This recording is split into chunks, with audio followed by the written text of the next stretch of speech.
What does it mean to be Gibraltarian?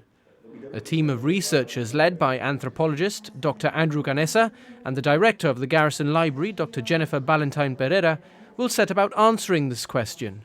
Funded by a substantial grant from the UK's Economic and Social Research Council, they believe it to be the first time a project of this nature and scale is being attempted locally.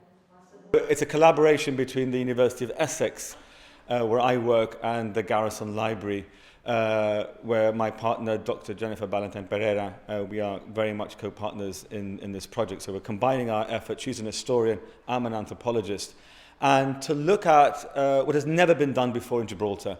In fact, it's never been done in most places, a large-scale oral history of the community. It'll take all in all 3.5 years, and we intend to interview something in the order of 400 people. And when I say interview, these will be conversations that will happen over time. It won't be just 20 questions, it will be many questions, many conversations. People will go back again and again to the same person to get a good sense of their lives, their own lives, how they went through, how they experienced certain historical periods and events in their own terms, in their own language. Very excited, not only because it is a marvellous project and a very worthwhile one, but also because it places the Garrison Library in an institutional context and in an academic and scholarly context, which is what the library really is here for. We're a research reference library, and this is the sort of work that we do over here. The project will produce an oral history, which I suppose is a rather unique data set within an already very fascinating library.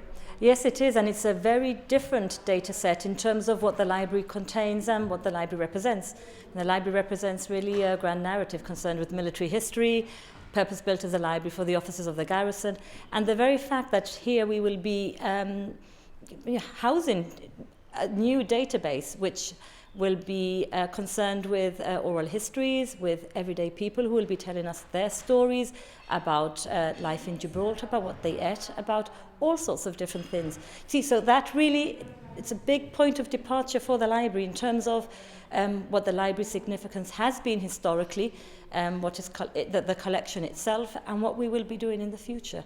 So yes, it is important. And the research associates are being trained in how to conduct those interviews and also how to record them afterwards? Very much so. The one way of doing this is getting professionals in to do it, but we decided not to do that because we think it's very, very important that we take local people who can speak the way people speak in Gibraltar, and that's a very important part of the methodology.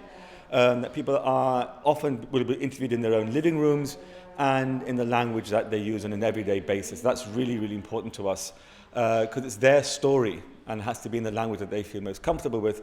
So we thought it very important to choose people from the Gibraltar community, or I should say from different parts of the Gibraltar community. We are very conscious that Gibraltar is a very diverse place. We need, the idea was really to interview as many people as we could from as many walks of life. But a key element in this was that they be interviewed in the language of their preference or the language which they usually speak.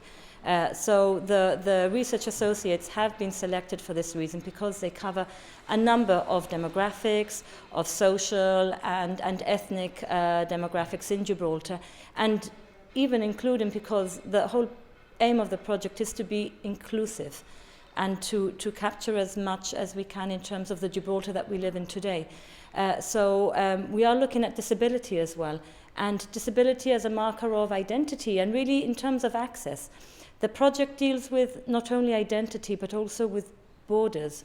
Certainly the border with Spain, but also borders, internal borders, less tangible borders that may exist within Gibraltar, borders between Gibraltar and Tangiers, Morocco, and so there are borders as well of access, and in terms of how people find representation or are able to have agency, when disability comes into play over here.